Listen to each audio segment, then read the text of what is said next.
اللہ نے ہمیں ایک نماز عطا فرما دی جس کو ہم آج صلاۃ التراویح کہتے ہیں۔ میرے نبی کے زمانے میں اسے قیام اللیل کہا جاتا تھا، اس لیے حضرت عائشہ رضی اللہ تعالیٰ عنہ کی روایت ہے نا، جس سے 8 رکعت والے حضرات استدلال کرتے ہیں کہ رمضان اور غیر رمضان میں اس کو امام بخاری نے قیام اللیل کا ہی عنوان دیا ہے، آپ نے 11 رکعت سے زیادہ نماز نہیں پڑھی۔ ایک ضعیف روایت میں ہے کہ آپ نے 3 دن پڑھائی نماز، یہ تو صحیح روایت ہے۔ کتنی رکعت پڑھائی؟ تو ایک ضعیف روایت میں ہے کہ 20 رکعت پڑھائی۔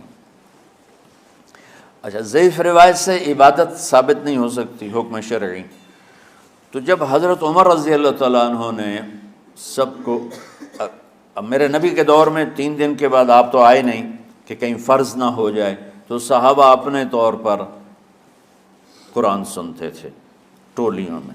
صدیقی دور میں 2 سال وہ فتنوں میں گزرا، تو اس میں بھی اسی طرح چلا کہ ٹولیوں میں ہوتے تھے۔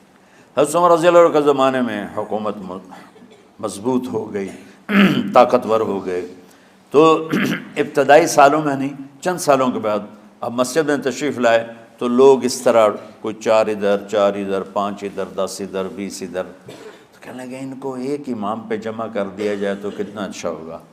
تو آپ نے سب کو اکٹھا کیا اور ابی بن کعب رضی اللہ تعالیٰ عنہ کو امام بنایا، اور سب کو ایک نماز پہ جمع کر کے 20 رکعت کا حکم عطا فرمایا۔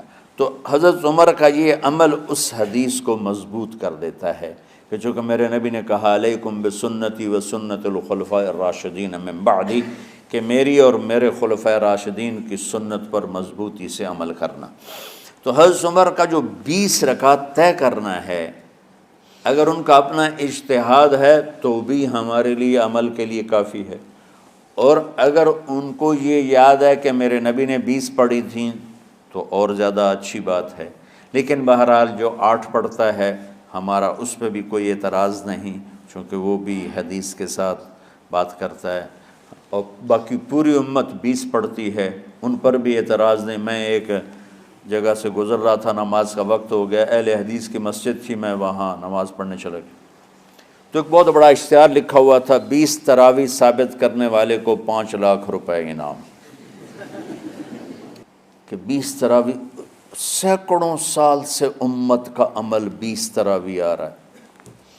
تراویح کا نام جو پڑھا مجھے یوں لگتا ہے کہ اہل مکہ، یعنی اہل مکہ جو تھے نا، وہ 4 تراویح پڑھ کے ایک طواف کرتے تھے، تو وہ آرام کے لیے ہوتا، ترویحہ آرام، تھوڑی دیر کا آرام، تو 4 تراویح کے بعد ایک طواف کرتے تھے، وہ چھوٹا سا طواف 10 منٹ میں ختم ہو جاتا تھا، اور پھر 4 تراویح پڑھتے تھے، پھر طواف کرتے تھے، پھر 4 پڑھتے تھے، پھر طواف کرتے تھے۔ یہ صحابہ کے تھوڑے بعد کے دور کی بات۔ تو مدینے والوں کو پتہ چلا کہ مکے والے تو یہ کرتے ہیں، وہ کہنے لگے اساں کی کریے، انہوں نے کہا اسی 40 تراویح پڑھیں گے، 40 رکعت، وہ 40 رکعت پڑھتے تھے۔ تو نوافل میں کوئی سختی نہیں کہ بھائی 8 سے زیادہ نہیں پڑھنی، بدعت ہو جائے گی، اور 20 پڑھنا بدعت ہے، یہ سب جہالت کی بات ہے۔ اور یہ 8 پڑھ رہے ہیں یہ غلط ہے، یہ بھی حماقت کی بات ہے۔ جو صحیح حدیث سے دلیل پکڑ کے کوئی عمل کرتا ہو تو بھائیو اس سے بحث نہ کیا کرو، مناظرہ نہ کیا کرو، یہ بہت نادانی والی بات۔ اور امت کا خلق لاکھوں کروڑوں انسانوں کا ایک عمل پہ جمع ہونا، یہ بذات خود اس کی طاقت کی ایک دلیل۔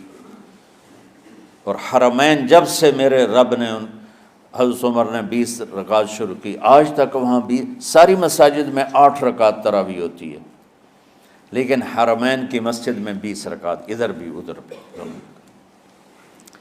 اور یہ جو وہ وہاں ختم قرآن پہ دعا نہیں مانگی جاتی، یہ کس کا عمل ہے؟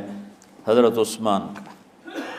حضرت عثمان نے اپنے دور خلافت میں تراویح پڑھانے والے سے کہا جب قرآن ختم کرو تو دعا کرنا۔ وہ کہنے لگے جی کیا دعا کروں؟ کہ جو تیرے دل میں آیا کرنا۔ تو ختم قرآن کی رات تراویح کی آخری رکعت میں من الجنت والناس کے بعد دعا کے لیے ہاتھ اٹھانا، یہ حضرت عثمان رضی اللہ تعالیٰ عنہ نے اس کو زندہ رکھا۔